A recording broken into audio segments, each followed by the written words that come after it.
সোনালী ব্যাংকের অর্থ আত্মসাতের ঘটনায় অভিযুক্ত প্রতিষ্ঠানগুলোর শীর্ষ কর্মকর্তাদের ডেকে পাঠায় দুর্নীতি দমন কমিশন দুদক।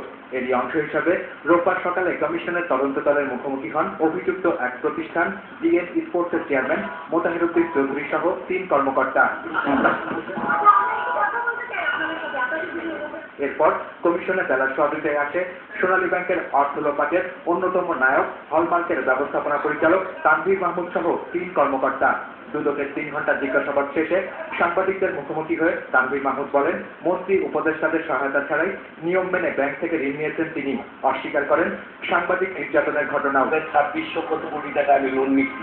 আমি কোনো মন্ত্রী এমপি কোনো সাহায্য আমি প্রচলিত নিয়মে ব্যাংক থেকে লোন নিই। এদিকে দুদক কমিশনার বদিউজ্জামান সাংবাদিকদের জানান, সোনালী ব্যাংকের অর্থ কেলেঙ্কারির সাথে জড়িত থাকার অভিযোগে প্রধানমন্ত্রীর স্বাস্থ্য বিষয়ক উপদেষ্টা সৈয়দ মুদাসির আলীকেও তারা জিজ্ঞাসাবাদ করবেন। প্রয়োজনে ডাকা হবে সোনালী ব্যাংকের পরিচালনা পর্ষদকেও। দুজন উপদেষ্টার নাম তো দেখতে না পারে। প্রধানমন্ত্রীর স্বাস্থ্য উপদেষ্টা তারা ঠিক আছে, বলে যাবে তো একজনের নাম, আমার নাম বলে যাবে, তারপর তাকে আমাকে করা হবে না। অবশ্যই তাকে যে আপনার নাম আসছে বলতেছে, আপনি কতটুকু এটা শুনে তাকে জিজ্ঞাসাবাদ করা হবে। তিনি জানান, অন্য ব্যাংকের বিরুদ্ধেও অভিযোগ পাওয়া গেলে তদন্ত করবে দুর্নীতি দমন কমিশন।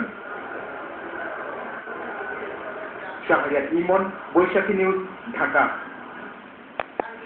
এদিকে জমি দখলের অভিযোগে হলমার্ক গ্রুপ এবং এর এমডির বিরুদ্ধে তদন্তে নেমেছে দুদক। সোনালী ব্যাংক কিসের ভিত্তিতে হলমার্কের এমডিকে বিপুল অঙ্কের ঋণ দিল, কেন্দ্রীয় ব্যাংকও তা তদন্ত করে সরকারের কাছে দায়ীদের বিরুদ্ধে ব্যবস্থা নেওয়ার সুপারিশ করেছে। তবে নিজেকে ব্যক্তি আক্রোশের শিকার বলে দাবি করেন হলমার্ক গ্রুপের ব্যবস্থাপনা পরিচালক। বিতর্কিত ব্যবসা প্রতিষ্ঠান হলমার্ক গ্রুপ নিয়ে দীপু সারোয়ারের অনুসন্ধানী প্রতিবেদনের দ্বিতীয় পর্ব আজ। ভুয়া ঋণপত্র তৈরি করে সোনালী ব্যাংক হোটেল শেরাটন কর্পোরেট শাখা থেকে 2,686 কোটি টাকা তুলে নিয়েছেন হলমার্ক গ্রুপের এমডি তানভীর মাহমুদ। নামে বেনামে 90টি কোম্পানির বিপরীতে এই অর্থ তুলে নেওয়া হয়। সোনালী ব্যাংকের নিরীক্ষা প্রতিবেদনে উল্লেখ আছে অস্তিত্বহীন এসব কোম্পানির কথা। বাংলাদেশ ব্যাংক তদন্ত করে অর্থ মন্ত্রণালয়ে যে রিপোর্ট দিয়েছে তাতেও এই জালজালিয়াতির উল্লেখ আছে। এসব ঋণ মঞ্জুরের নথিপত্র ব্যাংক থেকে সরিয়ে ফেলেছে এই প্রভাবশালী গ্রুপটি।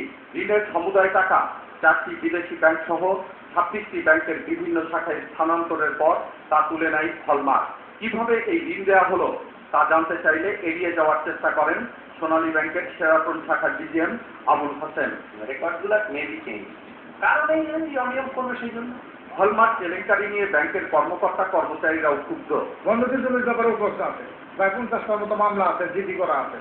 এসব ঋণের বিপরীতে যে 300 একর জমি বন্ধক রাখার কথা বলা হচ্ছে সাভার ভূমি অফিসে অনুসন্ধান করে জানা যায় তার বেশিরভাগ মালিকানার কাগজপত্রও ভুয়া। জমির যে দাম দেখানো হয়েছে তা অতিরঞ্জিত বলে জানান সাব রেজিস্ট্রার। দাম হলো 55,27,25,000 টাকা। সোনালী ব্যাংকের নিজস্ব নিরীক্ষা, কেন্দ্রীয় ব্যাংকের তদন্তের পাশাপাশি এসব অনিয়ম জালজালিয়াতির তদন্ত করছে দুর্নীতি দমন কমিশন।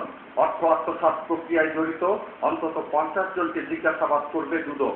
সোনালী ব্যাংক ও হলমার্ক গ্রুপের বাইরে কাউকে জিজ্ঞাসাবাদ করা হবে কিনা এমন প্রশ্নেরও জবাব দেন দুদক কর্মকর্তা। যাতেই প্রয়োজন হবে কমিশনের কর্মকর্তারা আইন অনুযায়ী তাদের জিজ্ঞাসাবাদ করুন, তাদের কাছে যে তথ্য জানা সেটা তারা জেনে নেবে। তবে এসব জালিয়াতি ও অনিয়মের অভিযোগ অস্বীকার করেন আলোচিত হলমার্ক গ্রুপের এমডি তানভীর মাহমুদ। উল্টো কেন্দ্রীয় ব্যাংক ও সোনালী ব্যাংকের বর্তমান ব্যবস্থাপনা কর্তৃপক্ষকে দুষলেন তিনি। এখন যে তৎপরতা শুরু হয়েছে, আগে কোথায় ছিল? তারা 3 মাস 1 মাস পর বোরিং ইন্সপেকশন করতে আসে, তখন তারা দেখছে না। এদিকে অনিয়ম দুর্নীতির মাধ্যমে বিপুল অঙ্কের ঋণ দেওয়ার ঘটনায় সোনালী ব্যাংকের 17 কর্মকর্তা কর্মচারীকে এরই মধ্যে বরখাস্ত করা হয়েছে। প্রতারণা, জালজালিয়াতি করে ব্যাংকের আত্মসাৎ হওয়া হাজার হাজার কোটি টাকা উদ্ধার হবে কিনা তাই এখন দেখার বিষয়। দীপু সারোয়ার, বৈশাখী নিউজ, ঢাকা। বক্রবাদী ইনস্টিটিউট